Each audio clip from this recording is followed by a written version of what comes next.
नमस्कार, मैं हूं आपके साथ ज्योति यादव और आप देख रहे हैं एसडी न्यूज नेटवर्क पर। आज की बड़ी खबरें फटाफट अंदाज पे। पासपोर्ट नागरिकता का सबूत नहीं, सरकार के बयान पर सियासत तेज।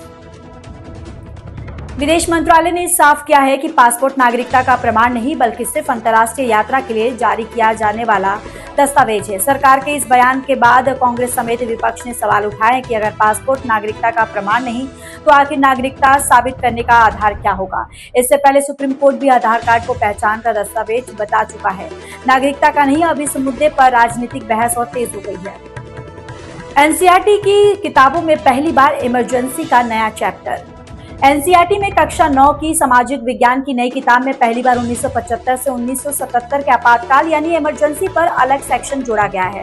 किताब में इसे भारतीय लोकतंत्र के सामने आई सबसे बड़ी चुनौतियों में से एक बताया गया। वहीं चुनाव आयोग की भूमिका की भी सराहना की गई। शिक्षा जगत में इस बदलाव को लेकर अब नई चर्चा शुरू हो गई है।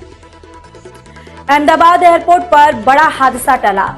अहमदाबाद एयरपोर्ट पर एयर इंडिया और इंडिगो के दो विमान आमने सामने आ गए। बताया गया कि एयर इंडिया का विमान गलत टैक्सीवे पर पहुंच गया था, जबकि उसी रास्ते पर इंडिगो का विमान टेक ऑफ की तैयारी कर रहा था। दोनों विमानों के बीच करीब 200 मीटर की दूरी बची और समय रहते उन्हें रोक लिया गया। जांच शुरू हो गई है और इससे बड़ी सुरक्षा चूक माना जा रहा है। पुणे मर्डर केस में नया खुलासा, कैफे में बना था कत्ल का प्लान। पुणे के चर्चित केतन मर्डर केस में पुलिस को नया वीडियो मिला है। जांच में सामने आया कि हत्या से एक दिन पहले आरोपी सिया और उसका प्रेमी चेतन कैफे में मिले थे, जहां कथित तौर पर पूरी साजिश रची गई। पुलिस का दावा है कि दोनों ने पहले ही हत्या की जगह तय कर ली थी और जरूरत पड़ने पर सड़क हादसे का बैकअप प्लान भी तैयार किया था। अब पुलिस इस पूरी साजिश की हर कड़ी जोड़ने में जुटी हुई है। एयर इंडिया विमान के पाकिस्तान एयरस्पेस में जाने की जांच। 22 जून को दिल्ली से अमृतसर जा रही एयर इंडिया की फ्लाइट कुछ देर के लिए पाकिस्तान के एयर स्पेस में चली गई थी। अब डीजीसीए ने इस मामले में जांच शुरू कर दी है और एयर ट्रैफिक कंट्रोल तथा विमान के क्रू पर कार्रवाई की गई है। बताया जा रहा है कि अमृतसर एयरपोर्ट पर दूसरी घटना के चलते विमान को होल्ड कराया गया था, जिसके बाद ये स्थिति बनी। राम मंदिर जमीन घोटाले के दस्तावेज एसआईटी को सौंपे। आम आदमी पार्टी के सांसद संजय सिंह ने अयोध्या राम मंदिर से जुड़े कथित जमीन घोटाले के 11 दस्तावेज एसआईटी को सौंप दिए हैं। उन्होंने सवाल उठाया कि जब जांच में कई तथ्य सामने आ चुके हैं तो अब तक एफआईआर और गिरफ्तारी क्यों नहीं हुई। अभी इन दस्तावेजों के आधार पर एसआईटी आगे की जांच करेगी और मामले पर सभी की नजरें टिकी हैं। राम मंदिर को उड़ाने की साजिश, एटीएस ने संदिग्ध पकड़ा।